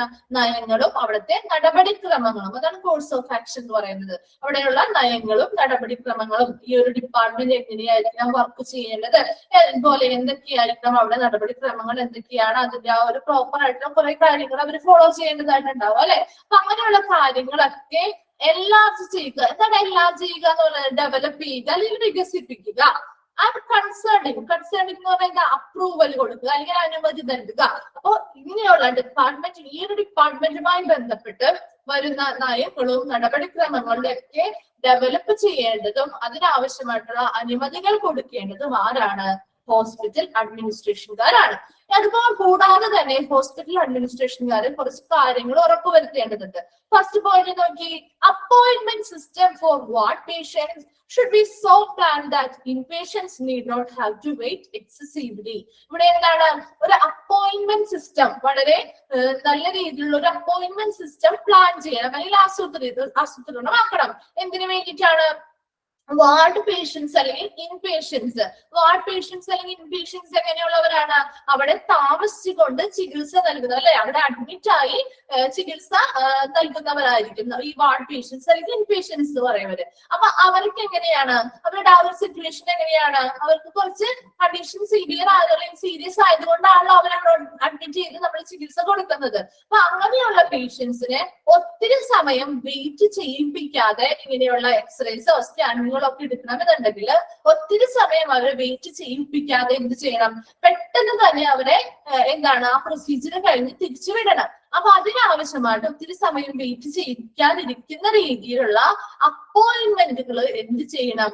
ഇവര് പ്ലാൻ ചെയ്തിരിക്കണം. ആ ഡിപ്പാർട്ട്മെന്റ് ആണ് ഇത് ചെയ്യേണ്ടത് കേട്ടോ. അപ്പൊ അങ്ങനെയുള്ള കാര്യങ്ങൾ പ്ലാൻ ചെയ്ത് കറക്റ്റ് ആയിട്ട് നടപ്പിലാക്കുന്നുണ്ടോ എന്നുള്ള കാര്യം ഉറപ്പുവരുത്തേണ്ടത് ആരാണ്? ഹോസ്പിറ്റൽ അഡ്മിനിസ്ട്രേഷനുകാരാണ്. ഫസ്റ്റ് പോയിന്റ് ക്ലിയർ ആയോ? അവിടെ ഒരു അപ്പോയിന്റ്മെന്റ് സിസ്റ്റം ആർക്ക് വേണ്ടിയിട്ടാണ്? വാർഡ് പേഷ്യൻസിന് അതുപോലെ തന്നെ ഇൻപേഷ്യൻസിനും. അവിടെ അവരെന്താണ്, അഡ്മിറ്റ് ആയി ചികിത്സ ചെയ്യുന്ന ആളുകളാണ്. അപ്പൊ അവരുടെ കണ്ടീഷൻ ഇത്തിരി സിവിയർ ആയതുകൊണ്ടാണല്ലേ, ഇത്തിരി സീരിയസ് ആയതുകൊണ്ടല്ലേ നമ്മൾ അഡ്മിറ്റ് ചെയ്തിരിക്കുന്നത്. അപ്പൊ അവർക്ക് ഇങ്ങനെയുള്ള എക്സ്റേയോ സ്കാനിങ്ങുകളോ ഒക്കെ ചെയ്യേണ്ടതായിട്ട് വരികയാണെങ്കിൽ അവർ ഒത്തിരി നേരം വെയിറ്റ് ചെയ്യിപ്പിക്കാതെ എന്ത് ചെയ്യണം? അവർക്കുള്ള ഇങ്ങനെയുള്ള പ്രൊസീജിയേഴ്സ് ചെയ്യാൻ ആവശ്യമായിട്ടുള്ള പ്ലാൻഡ് ആയിട്ടുള്ള ഒരു അപ്പോയിന്റ്മെന്റുകൾ അല്ലെങ്കിൽ ആ ഒരു അപ്പോയിന്റ്മെന്റ് സിസ്റ്റം കറക്റ്റ് ആയിട്ട് എന്ത് ചെയ്യുന്നു? ആസൂത്രണം ചെയ്ത് അവർക്ക് ഒരു അപ്പോയിന്റ്മെന്റ് നല്ല ശരിയായ രീതിയിൽ ആ ഒരു ഏരിയയില് തിരക്ക് കുറയുന്നതിനനുസരിച്ചോ അല്ലെങ്കിൽ ഇത്ര പേഷ്യൻസ് കഴിഞ്ഞിട്ട് ഇന്ന സമയം മുതൽ ഇന്ന സമയം വരെയോ അതെങ്ങനെയാണെന്ന് ആ ഒരു ഡിപ്പാർട്ട്മെന്റ് തീരുമാനിക്കുന്നത് അനുസരിച്ച് എന്ത് ചെയ്യണം? ഒത്തിരി സമയം ഒരു വെയിറ്റ് ചെയ്യിപ്പിക്കാതെ ഈ ഒരു പ്രൊസീജിയർ ചെയ്തെടുക്കാൻ വേണ്ടിയിട്ടുള്ള പ്ലാനിങ്ങോടുകൂടിയുള്ള ഒരു അപ്പോയിന്റ്മെന്റ് അവർക്ക് കൊടുത്തിരിക്കണം. അങ്ങനെ പ്ലാൻഡ് ആയിട്ടുള്ള ഒരു അപ്പോയിന്റ്മെന്റ് സിസ്റ്റം ഇവർ ഫോളോ ചെയ്യുന്നുണ്ടോ എന്നുള്ള കാര്യം ആര് ഉറപ്പുവരുത്തണം? ഹോസ്പിറ്റൽ അഡ്മിനിസ്ട്രേഷൻകാർ ഉറപ്പുവരുത്തണം. രണ്ടാമത്തെ പോയിന്റ് നോക്കി, department timings are followed according to the hospital policy. Hospital policy അല്ലെങ്കിൽ ഹോസ്പിറ്റൽ നയങ്ങൾ, അല്ലെ, ഓരോ ഡിപ്പാർട്ട്മെന്റുകളുമായി ബന്ധപ്പെട്ടും ഹോസ്പിറ്റൽസ് ചില കാര്യങ്ങൾ പറയുന്നുണ്ട്. ഇങ്ങനെയായിരിക്കണം ഹോസ്പിറ്റൽ നടത്തേണ്ടത്, ആ ഒരു ഡിപ്പാർട്ട്മെന്റിന്റെ ഫോളോ ചെയ്യേണ്ടതായിട്ടുള്ള കുറച്ച് കാര്യങ്ങൾ ഉണ്ടാവുമല്ലോ. അപ്പൊ അതിൽ അവിടെ ഡിപ്പാർട്ട്മെന്റിന്റെ ടൈമിംഗും പറയുന്നുണ്ട്. ഒരു ഡിപ്പാർട്ട്മെന്റ് ഇത്ര സമയം മുതൽ ഇത്ര സമയം വരെയാണ് വർക്ക് ചെയ്യേണ്ടത്, അല്ലെങ്കിൽ അതിന്റെ ഓപ്പറേഷണൽ അവേഴ്സ് എങ്ങനെയാണ്, ഇത്ര സമയം മുതൽ ഇത്ര സമയം വരെയാണ്. ഇത്ര സമയത്ത് കറക്റ്റ് ആയിട്ട് ആ സമയം ഫോളോ ചെയ്തുകൊണ്ടായിരിക്കണം ആ ഒരു ഡിപ്പാർട്ട്മെന്റ് സ്റ്റാർട്ട് തുടങ്ങേണ്ടതും അത് എന്താണ് ക്ലോസ് ചെയ്യേണ്ടതും. അല്ലാതെ അവർക്ക് തോന്നുന്ന പോലെ ആ സമയം ക്രമീകരിക്കാനായിട്ട് പറ്റൂല. അപ്പൊ ആ ഹോസ്പിറ്റൽ പോളിസി അനുസരിച്ച് കൊണ്ട് തന്നെ ഈ ഡിപ്പാർട്ട്മെന്റിന്റെ ടൈമിങ്ങുകൾ കറക്റ്റ് ആയിട്ട് ഈ ഡിപ്പാർട്ട്മെന്റ് ഫോളോ ചെയ്തുകൊണ്ടാണോ ഡെയിലി പോകുന്നത് എന്നുള്ള കാര്യം ആര് ഉറപ്പുവരുത്തിയിരിക്കണം? ഹോസ്പിറ്റൽ അഡ്മിനിസ്ട്രേഷൻകാർ ഉറപ്പുവരുത്തണം. മൂന്നാമത്തെ പോയിന്റ് നോക്കിയേ, non essential waiting time should be avoided. എന്താണ് അവോയ്ഡ് ചെയ്യുക എന്ന് പറഞ്ഞാൽ ഒഴിവാക്കുക കേട്ടോ. അവോയ്ഡഡ് എന്ന് പറഞ്ഞാൽ ഒഴിവാക്കുക. നോൺ എസെൻഷ്യൽ ടൈം, അത്യാവശ്യമല്ലാത്ത വെയിറ്റിംഗ് ടൈമുകൾ എന്ത് ചെയ്യാൻ പാടില്ല? എടുക്കാൻ പാടില്ല, അത് ഒഴിവാക്കുക.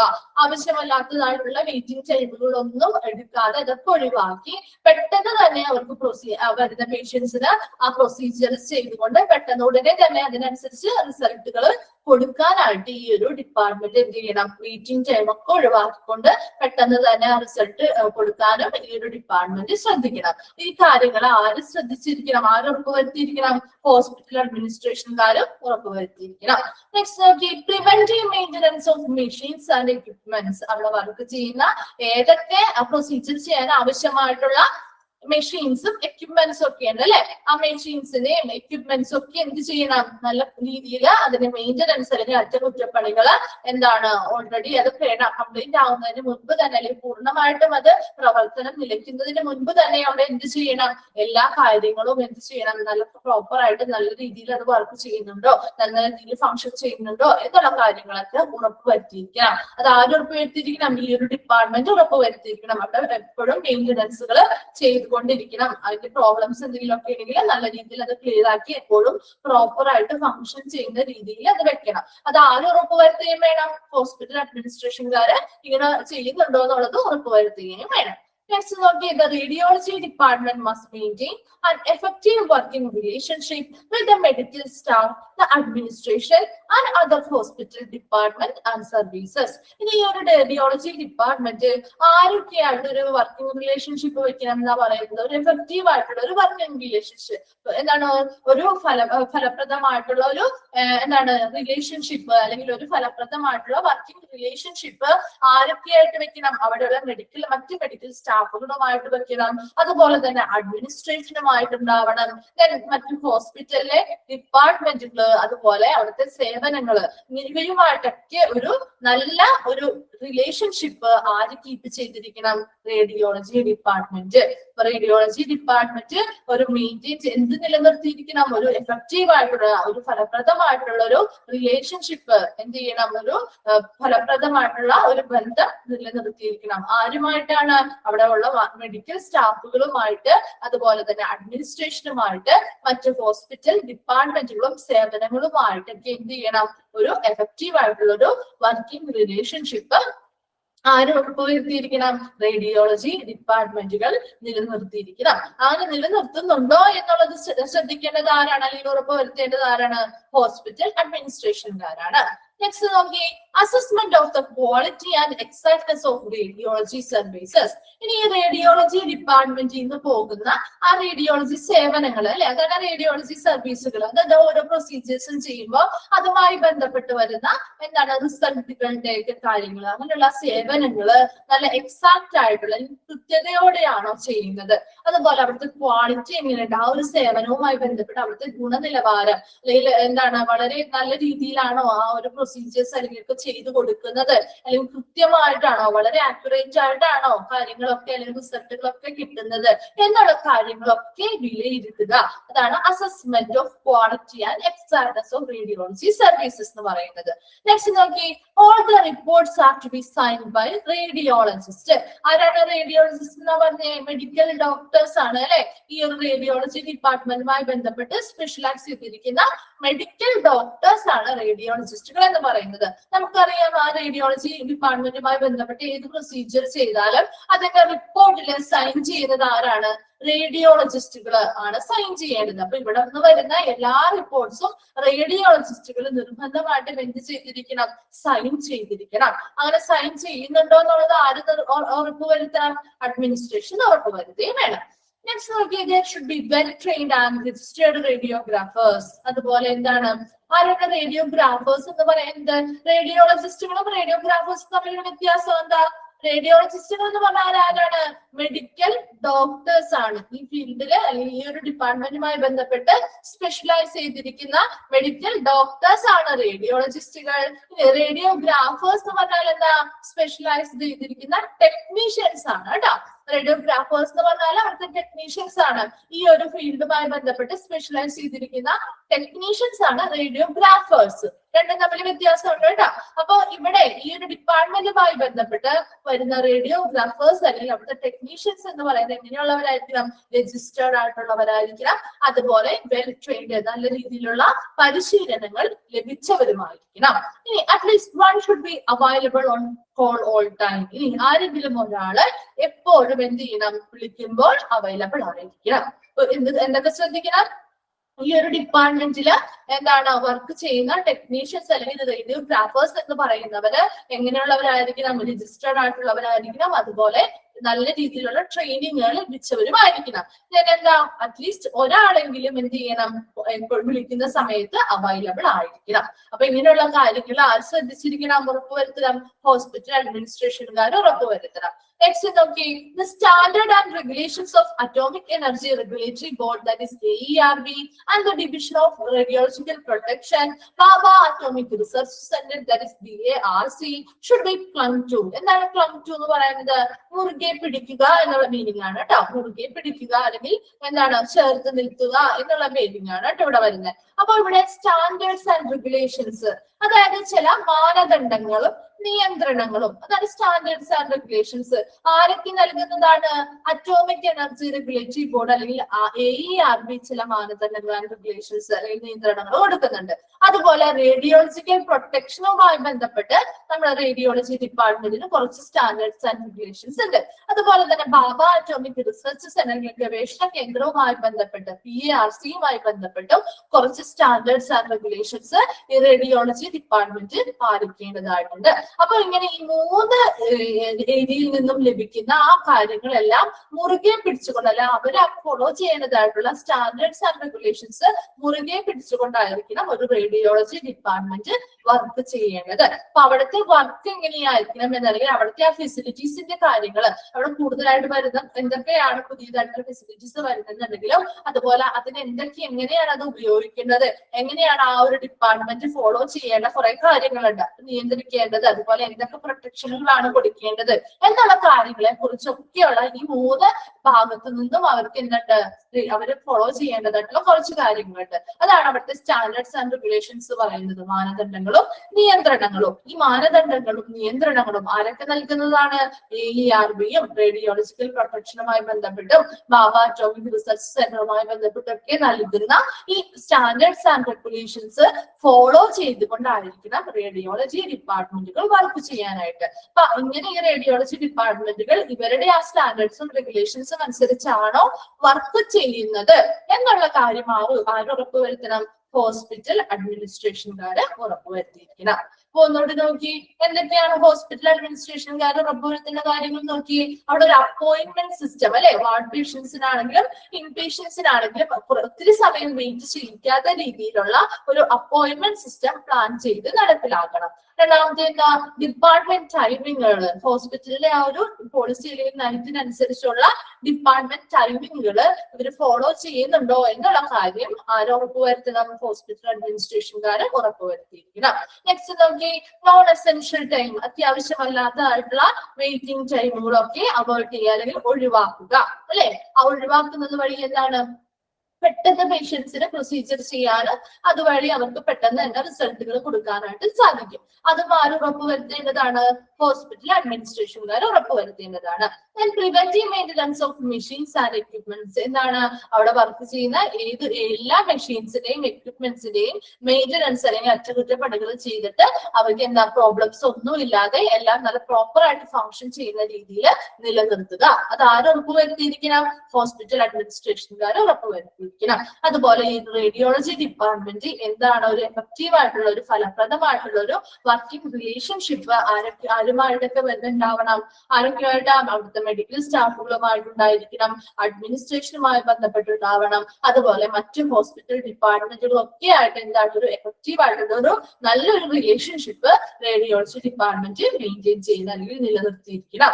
നെക്സ്റ്റ് നോക്കിയേ, assessment of quality and excellence of radiology services. ഈ ഡിപ്പാർട്ട്മെന്റുമായി ബന്ധപ്പെട്ട റേഡിയോളജിയുമായി ബന്ധപ്പെട്ടുള്ള സേവനങ്ങളുടെ എല്ലാത്തിന്റെയും എക്സാക്ട്നെസ് അല്ലെങ്കിൽ കൃത്യത എങ്ങനെയാണ്, ഗുണനിലവാരം അല്ലെങ്കിൽ അതിന്റെ ആ ഒരു ക്വാളിറ്റി എങ്ങനെയാണ് എന്നുള്ള കാര്യങ്ങളൊക്കെ വിലയിരുത്തേണ്ടതും അത് ഉറപ്പുവരുത്തേണ്ടതും ആരാണ്? ഹോസ്പിറ്റൽ അഡ്മിനിസ്ട്രേഷൻകാരാണ്.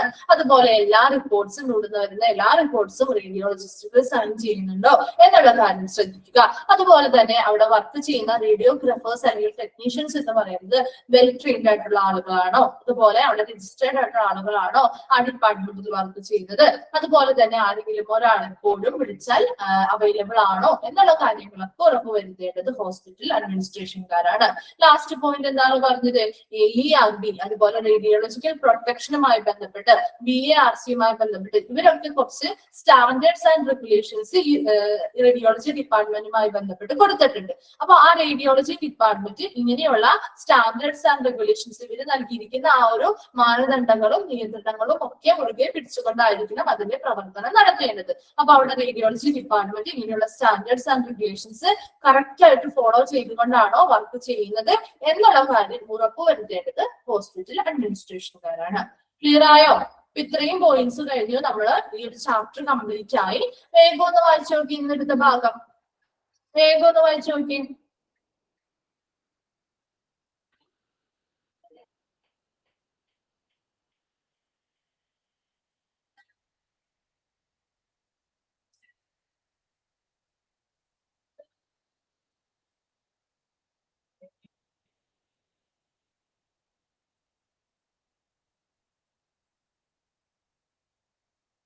അവേർട്ടഡ് എന്ന് പറഞ്ഞാൽ ഒഴിവാക്കുക കേട്ടോ, ഒഴിവാക്കുക.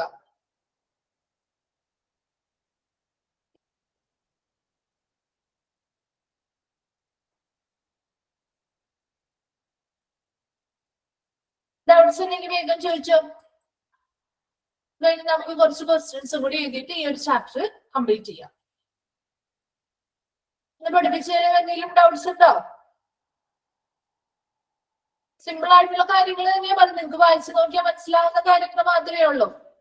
യെല്ലോ സൈൻ ബോർഡ്സ് എന്ന് പറഞ്ഞത് ഇവിടെ പിക്ചർ കൊടുത്തിരിക്കുന്നതാണോ? ഇത് തന്നെയാണ് യെല്ലോ സൈൻ ബോർഡ്സ് എന്ന് പറയുന്നത്. അതായത് യെല്ലോ കളറിലുള്ള തിളങ്ങുന്ന രീതിയിലുള്ള സൈൻ ബോർഡ്സ്. അതായത് അവിടെ എന്താണ്, അവിടെ സൈൻ ബോർഡ്സ് എന്ന് പറയുന്ന അടയാളങ്ങൾ, അതായത് റേഡിയേഷൻ ആണ്, റേഡിയേഷൻ ഏരിയ ആണ് എന്നുള്ളത് മനസ്സിലാക്കാൻ വേണ്ടിയിട്ടുള്ള അടയാളങ്ങളായിട്ട് അടയാളപ്പെടുത്തലുകൾ പോലെയുള്ള സൈൻ ബോർഡ്സ് എന്താണ് ഗ്ലോ കളറിൽ, യെല്ലോ കളറിൽ, മഞ്ഞ നിറത്തിൽ എന്താണ് പെട്ടെന്ന് നമുക്ക് ഐഡന്റിഫൈ ചെയ്യാൻ പറ്റുന്ന രീതിയിലുള്ള നിറങ്ങളാണ് അവിടെ കൊടുക്കുക കേട്ടോ. അപ്പൊ അതിനുള്ള രീതിയിലുള്ള എന്താണ് സൈൻ ബോർഡുകൾ, അല്ലെങ്കിൽ എന്താണ് അവിടെ ഹൈ റേഡിയേഷൻ ഏരിയ ആണ് എന്നുള്ള കാര്യങ്ങൾ ആൾക്കാർക്ക് മനസ്സിലാവാൻ പറ്റുന്ന രീതിയിലുള്ള ബോർഡുകൾ സ്ഥാപിക്കുന്നു. എന്താണ് സർക്കംസ്റ്റാൻസ് എന്ന് പറഞ്ഞാൽ ചുറ്റുപാട് കേട്ടോ. അവിടെ അവർ വർക്ക് ചെയ്യുന്ന ആ ഒരു ചുറ്റുപാട് അവരുടെ അങ്ങനെയാണ് അല്ലെ, ഡയറക്ട്ലി അവർ ആ ഒരു റേഡിയേഷൻ എക്സ്പോസ്ഡ് ആവുന്നതാണ്. അവരുടെ ആ ഒരു ചുറ്റുപാട് പോലെയാണ് അവിടെ എന്താണ് ആ ചുറ്റുപാടിലുള്ള വർക്കേഴ്സിന്റെ പ്രൊട്ടക്ഷൻ. അയണൈസിംഗ് റേഡിയേഷൻ എന്ന് പറഞ്ഞാൽ റേഡിയേഷൻസ്, അതായത് X-rays, UV rays, gamma rays പോലുള്ള റേഡിയേഷൻസിനെ നമ്മൾ ആ ഒരു കളക്റ്റീവ് ആയിട്ട് വിളിക്കുന്ന പേരാണ് അയണൈസിംഗ് റേഡിയേഷൻസ് കേട്ടോ. നിങ്ങൾ അങ്ങനെ തന്നെ പഠിച്ചാൽ മതി. ഇത് എന്താണെന്നൊന്നും ഡീറ്റെയിൽഡ് ആയിട്ട് എഴുതുന്ന കാര്യമൊന്നുമില്ല. ജസ്റ്റ് നിങ്ങൾക്ക് ആ ഒരു ഇതിൽ നിന്നും എന്താണ് റേഡിയേഷൻ പ്രൊട്ടക്ഷന്റെ മറ്റു പേര് എന്താണെന്ന് ചോദിക്കാറുണ്ട്. അതുപോലെ IAEA ഫുൾ ഫോം എന്താണെന്ന് ചോദിക്കാറുണ്ട്. അതുപോലെ എന്താണ് ഓക്യുപേഷണൽ റേഡിയേഷൻ ചോദിക്കാറുണ്ട്. അത് മൂന്നും ഇമ്പോർട്ടന്റ് ആണ് കേട്ടോ. അത് മാറി മാറി ചോദിക്കാറുണ്ട്. നെക്സ്റ്റ് എന്താ, പബ്ലിക്കിന് അല്ലെങ്കിൽ പേഷ്യൻസിന്, സ്റ്റാഫുകൾക്കൊക്കെ വേണ്ടിയിട്ടുള്ള പ്രൊട്ടക്ഷനിൽ വരുന്ന ഉൾപ്പെടുന്ന പോയിന്റ്സ് ഏതാണ്, അല്ലെങ്കിൽ ഉൾപ്പെടാത്ത പോയിന്റ്സ് ഏതാണ് എന്നങ്ങനെയാണ് ചോദിക്കാറുണ്ട്. അതുപോലെ അഡ്മിനിസ്ട്രേഷന്റെ ഭാഗത്തുനിന്നും അങ്ങനെയുള്ള ക്വസ്റ്റ്യൻസ് ഒക്കെ ഉണ്ടാവാറ് കൂടുതലും. ഉൾപ്പെടുന്ന പോയിന്റ്സ് അല്ലെങ്കിൽ അഡ്മിനിസ്ട്രേഷൻ ഉറപ്പുവരുത്തേണ്ടതായിട്ടുള്ള പോയിന്റ്സ് എന്തൊക്കെയാണ്, എന്തൊക്കെ കാര്യങ്ങളാണ് എന്നുള്ള കാര്യങ്ങളാണ് ഇതിൽ കൂടുതലായിട്ട് ക്വസ്റ്റ്യൻസ് വരുന്നത് കേട്ടോ.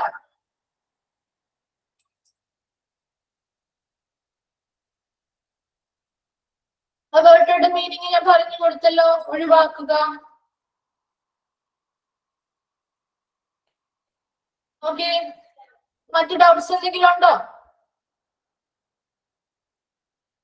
ക്വസ്റ്റ്യൻ ചെയ്താ നമുക്ക് ക്വസ്റ്റ്യൻസ് ചെയ്താം. റേഡിയോഗ്രാഫർ എന്ന് പറഞ്ഞാൽ ആരാണ് റേഡിയോഗ്രാഫർ? അവിടെ വർക്ക് ചെയ്യുന്ന ടെക്നീഷ്യൻസ് ആണ് കേട്ടോ. വർക്ക് ചെയ്യുന്ന സ്പെഷ്യലൈസ്ഡ് ആയിട്ടുള്ള ടെക്നീഷ്യൻസ് ആണ് റേഡിയോഗ്രാഫേഴ്സ്. റേഡിയോളജിസ്റ്റ് എന്ന് പറഞ്ഞാൽ ആരാണ്? മെഡിക്കൽ ഡോക്ടർ ആണ്. രണ്ട് തമ്മിൽ വ്യത്യാസമുണ്ട് കേട്ടോ. റേഡിയോളജിസ്റ്റിലെ മെഡിക്കൽ ഡോക്ടർ ആണെങ്കിൽ ടെക്നീഷ്യൻസ് ആണ് റേഡിയോഗ്രാഫേഴ്സ് എന്ന് പറയുന്നത്. അവർ ആ ഒരു ഫീൽഡില് സ്പെഷ്യലൈസ്ഡ് ആയിട്ടുള്ള ടെക്നീഷ്യൻസ് ആയിരിക്കും. ക്ലിയർ ആയോ? നോട്ട്സ് എടുത്തേ, വേഗം നോട്ട്സ് എടുത്തേ നിങ്ങള്. ഓക്കെ, ഫസ്റ്റ് ക്വസ്റ്റ്യൻ എഴുതിക്കോ. ഈ ഒരു ഡിപ്പാർട്ട്മെന്റുമായി ബന്ധപ്പെട്ട ഫസ്റ്റ് ക്വസ്റ്റ്യൻ. അത് കൂടി കഴിഞ്ഞ് കഴിഞ്ഞാൽ നമ്മുടെ ആ ഒരു ചാപ്റ്റർ കംപ്ലീറ്റ് ആവും.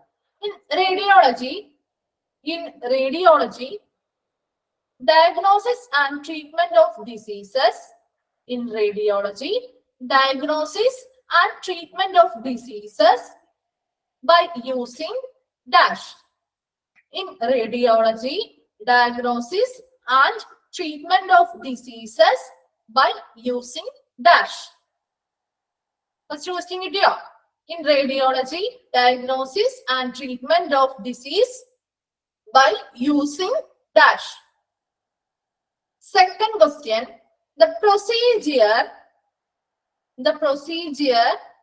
that is done, the procedure that is done to create the procedure that is done to create image, the procedure that is done to create image within the body, especially the bones. Within the body, especially the bones, is called dash.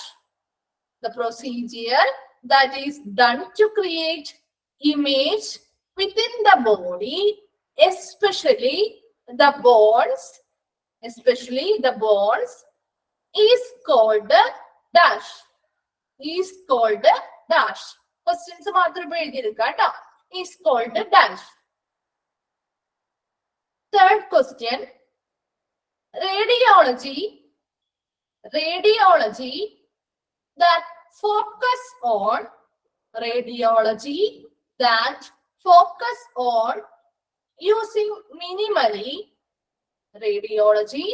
that focus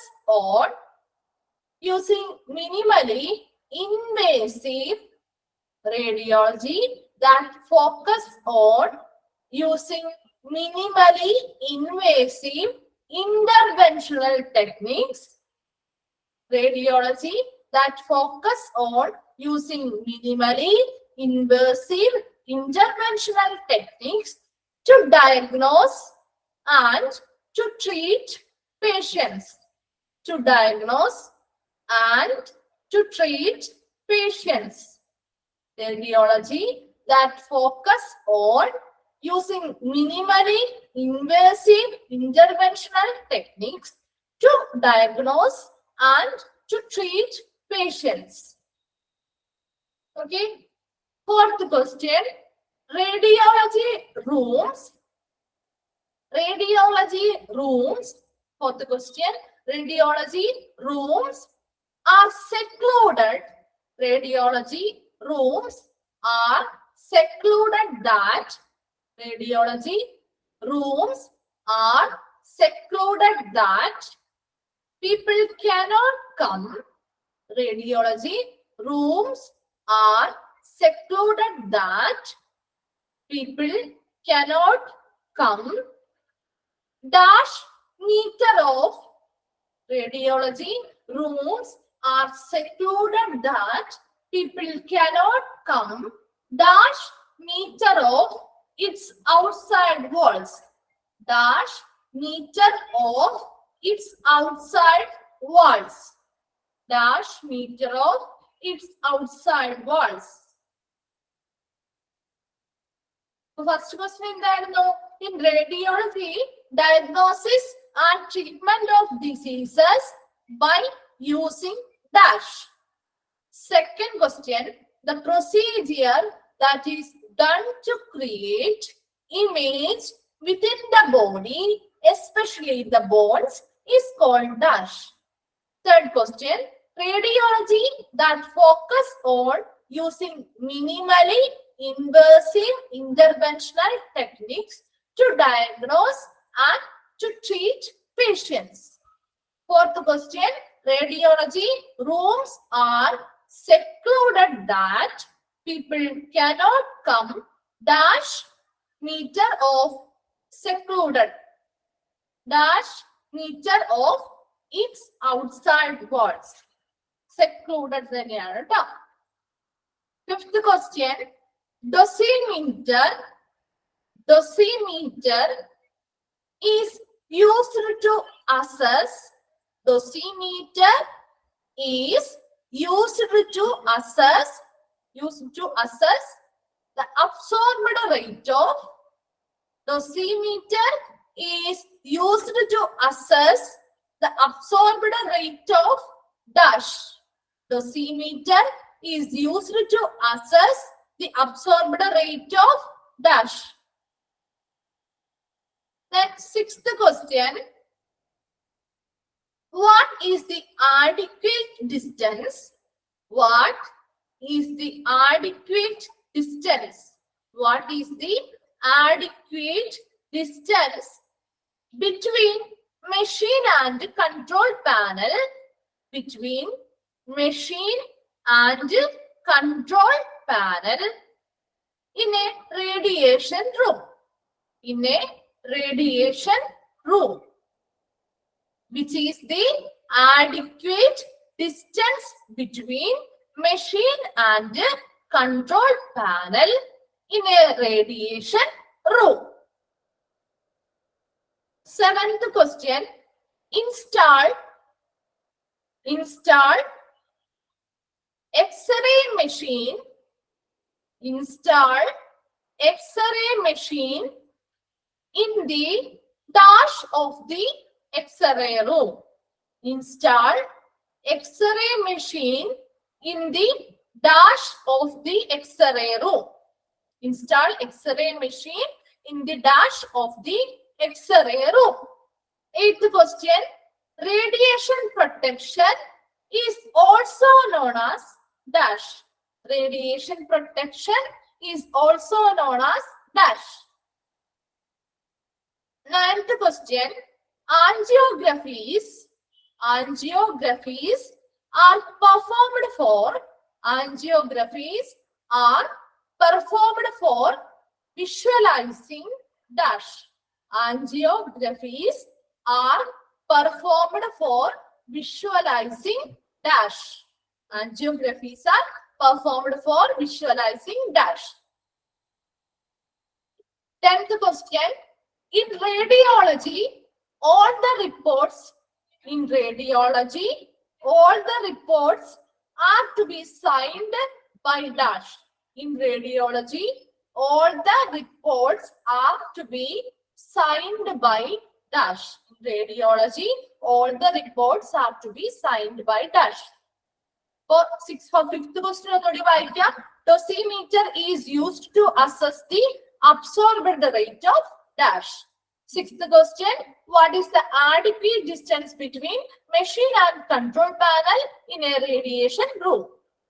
Then 7th question, install X-ray machine in the dash of the X-ray room. 8th question, radiation protection is also known as dash. 9th question, angiographies are performed for visualizing dash. 10th question, in radiology, all the reports are to be signed by dash. 10th questions, 10 questions ആണ് പറഞ്ഞത്. അപ്പൊ നിങ്ങൾ next ക്ലാസ്സിൽ വരുമ്പോൾ അതിന്റെ answers കണ്ടുപിടിച്ചിട്ട് വന്നോ കേട്ടോ. നമ്മൾ ആ ഒരു ക്ലാസ് തുടങ്ങുന്നതിന് മുൻപ് ആൻസേഴ്സ് ഡിസ്കസ് ചെയ്തിട്ടേ തുടങ്ങുള്ളൂ. നെക്സ്റ്റ് ക്ലാസ്സിൽ ഒരു പുതിയ ചാപ്റ്റർ തുടങ്ങും. Dietary services chapter 23 dietary service ആണ് തുടങ്ങുന്നത്. അപ്പൊ അതിന്റെ കാര്യങ്ങളൊന്ന് നോക്കിയിട്ട് വരാം. ഡയറ്ററി സർവീസ് ആണ്. നോട്ട്സ് ഇല്ലാത്തവരാണെന്നുണ്ടെങ്കിൽ അതൊന്ന് കളക്ട് ചെയ്തിട്ട് കൊണ്ടുവരാം കേട്ടോ. ഇത്രയും 10 ക്വസ്റ്റ്യൻസ് പറഞ്ഞിട്ടുണ്ട്. അതിന്റെ ആൻസേഴ്സും കണ്ടുപിടിച്ചിട്ട് വരാം കേട്ടോ. ബാക്കി ക്വസ്റ്റ്യൻസ് ഞാൻ നമ്മുടെ മോക്ക് ടെസ്റ്റിലേക്ക് ഇട്ടേക്കാം കേട്ടോ.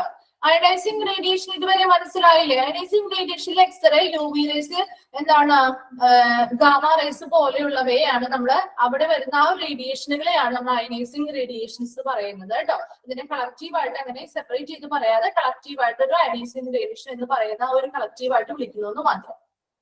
ഓക്കെ ഓക്കെ, അപ്പൊ താങ്ക് യു. ക്ലാസ് വൈൻഡപ്പ് ചെയ്തോട്ടെ. Thank you. Thank you, Miss. Thank you, ma'am.